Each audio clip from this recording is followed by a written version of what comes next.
Hi everyone, this is Today in History. Today is Saturday, July the 6th, the 188th day of 2024. There are 178 days left in the year. On this day in 1415, Czech religious reformer Jan Hus, whose criticism of the Church anticipated the Reformation by more than a century, was burned at the stake for heresy. On this day in 1535, English humanist and statesman Thomas More was beheaded for refusing to accept King Henry VIII as head of the Church of England. On this day in 1777, British General John Burgoyne captured Fort Ticonderoga from the Americans during the American Revolution.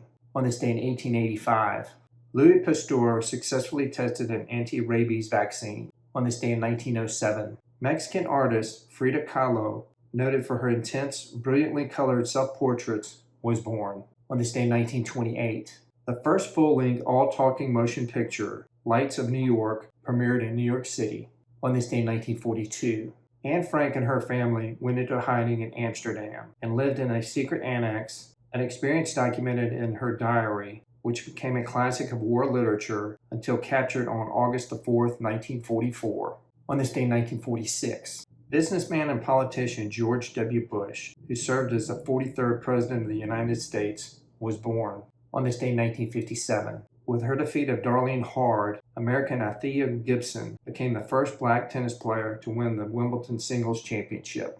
Also on this day in 1957, Paul McCartney met John Lennon for the first time at a church in Liverpool, England, where the latter's band was performing. The duo would later form the Beatles, perhaps the most influential band in history. On this day in 1964, Nyasaland broke from British rule and became the independent country of Malawi within the Commonwealth of Nations. On this day in 1995, Bosnian Serb forces began the attack on Srebrenica, Bosnia and Herzegovina, ultimately killing more than 7,000 Bosnian Muslim boys and men. The massacre was the worst episode of mass murder in Europe since World War II.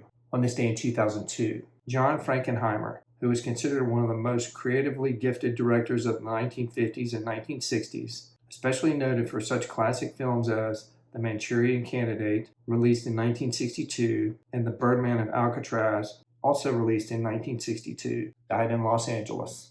Also on this day in 2002, American tennis player Serena Williams defeated her sister Venus to win her first Wimbledon singles title. All right, everybody, that's it for today. Today is Saturday, July the 6th, the 188th day of 2024. There are 178 days left in the year.